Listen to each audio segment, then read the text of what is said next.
Otep à tous, bien-aimés frères et sœurs, lorsque j'ai cité les avancées ou les victoires des Wazalendo et des FARDC, j'ai omis de vous parler de la ville de Kalingi, qui elle aussi a été libérée. Cette localité-là a été libérée. Et je voudrais vous parler maintenant de la guerre de l'Occident contre Kagame. Le fait que la France continue et la Belgique continuent de soutenir Kagame, ça, on s'en fiche éperdument, ça ne va rien changer. Mais il y a un nouveau paramètre qui apparaît. Nous avons Human Rights Watch et Global Witness, qui tous les deux ont sorti des rapports différents concernant la RDC. Ah oui. Je n'aime pas ces organisations parce que ce sont des organisations partisanes. Certes, c'est vrai. Mais aujourd'hui, ils sont en fait en train de vendre, de trahir celui qu'ils ont toujours soutenu. Parce qu'ils n'ont jamais présenté des rapports en faveur de la RDC. Des rapports qui vont vraiment amener Kagame à s'inquiéter un peu. Pour une fois, on voit qu'ils essayent de se bouger le cul pour essayer de voir dans quelle mesure ils peuvent donner quelques informations. Donc les deux rapports sont différents. Parce que Human Rights Watch parle spécifiquement des violations des droits de l'homme.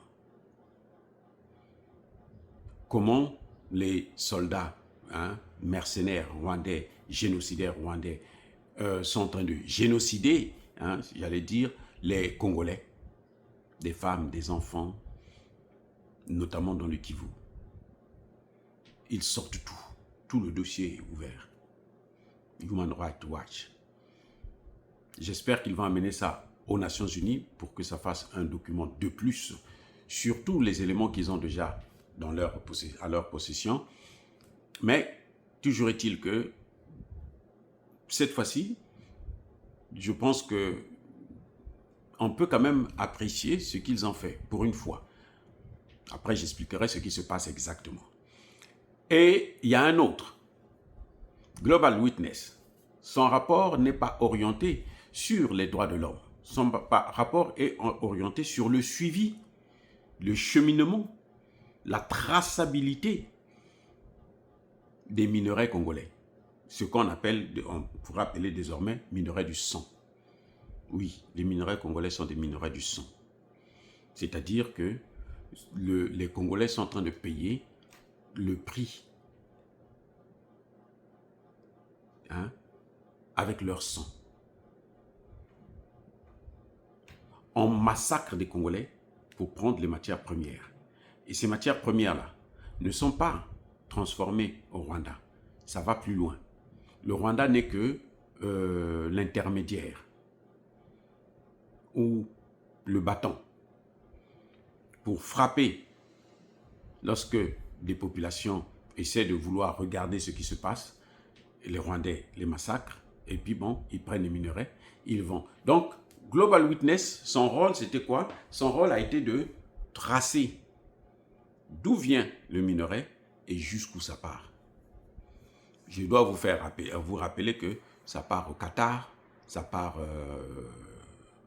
chez l'autre, l'État. Le proxy de l'oncle Sam qui se trouve au Moyen-Orient, ça part en Arabie Saoudite, ça part à Dubaï, ça va en Europe. Alors, ça, c'est les Européens. Après, ils ont vu que c'était tellement beau qu'ils ont signé un accord. Et maintenant qu'ils voient qu'ils sont en train de perdre le terrain parce que Trump ne veut pas partager avec eux, il est trop gourmand. Alors, eux, ils se fâchent contre Trump et puis ils veulent défier Trump. Maintenant, ils renforcent Kagame pour que Kagame puisse continuer à piller. Dieu merci que les Wazalendo, maintenant, ne sont plus comme à l'époque de Kabila où on les massacrait, on les envoyait au repos éternel. Maintenant, l'une des forces de Tshisekedi qu'il faut reconnaître, c'est d'avoir soutenu les Wazalendo.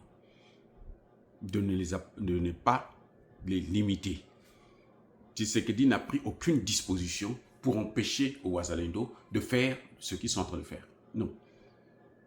Tshisekedi n'a pas pris de disposition là-dessus. Il les laisse faire. Maintenant, pourquoi Global Witness et Human Rights Watch sortent de tels rapports? Vous croyez que c'est parce qu'ils aiment les Congolais? Ne vous leurrez pas. Ils n'aiment pas les Congolais. Ils aiment les minerais congolais. Ça, c'est vrai, parce que c'est trop beau. Hein, vous voyez, c'est bon prix, c'est bon marché et tout. Donc, c'est ce qui peut relancer leur économie, qui est en plein effondrement. Hein. C'est sur la pente de l'effondrement. Donc, ils aiment en fait ces minerais. Et ce que vous voyez là, c'est les agissements de l'oncle Sam. L'oncle Sam ne vient jamais directement. Non. Il vient jamais à découvert. Non, non, non. Vous voyez, au Moyen-Orient, en Iran, ils ont essayé en juin dernier d'envoyer leur proxy pour frapper et puis détruire l'Iran. Il n'a pas pu. Ils sont venus le sauver. Maintenant, ils ont vu si je l'envoie encore, on risque de l'écraser. Et cette fois-ci, il est parti lui-même. Ils font comme ça. Quand ce que vous êtes en train de voir là, c'est qu'ils sont en train de chercher à affaiblir maintenant Kagame. C'est ça l'objectif. On affaiblit Kagame. Après, on va l'isoler. Parce que tous ceux qui sont en train de prendre ces matières premières-là, à un moment de ceux qui achètent ça, à un moment donné, seront sanctionnés. Ceux qui achètent les matières premières à travers le Rwanda, ils finiront par être sanctionnés. Les pays qui le font là, ils finiront par être sanctionnés. Et quand il va être suffisamment isolé et affaibli, le fruit sera mûr, ben, ils vont voir avec quelques généraux au gradé de l'armée rwandaise, bon, enlevez ce type-là et puis mettez telle personne que nous voulons. C'est comme ça. Donc, ce que vous êtes en train de voir, ces rapports-là, ce n'est pas l'amour pour le Congo, ce n'est pas l'amour pour les droits de l'homme, non, oubliez ça, oubliez ça. Hein? Ne vous leurrez pas, c'est des imbéciles, mais ils ont fait un rapport, ça protège leurs intérêts. Mais nous, c'est avantageux pour nous. C'est pour ça que nous en parlons. Sinon, moi, j'allais me taire. Je dis tout simplement, ça nous avantage, ça nous aide à fragiliser le bourreau, le Hitler africain, et on pourra désormais le traquer avec plus de force. Voilà ce qui est en train de se passer. Ils le font parce que ce sont les intérêts américains qui sont en train de préserver. Il faut affaiblir Kagame, et quand il sera suffisamment affaibli, on vient de prendre son millier d'Américains qui perdent sa vie là-bas. Non, parce que ça, c'est tout sauf ça. Voilà. On l'a déjà sanctionné, on sanctionne le pays. Apparemment, les biens de la famille Kagame sont ou vont être saisis. Donc, tout ça, c'est un processus pour anéantir ce régime criminel et génocidaire. Soyez bénis, j'ai dit.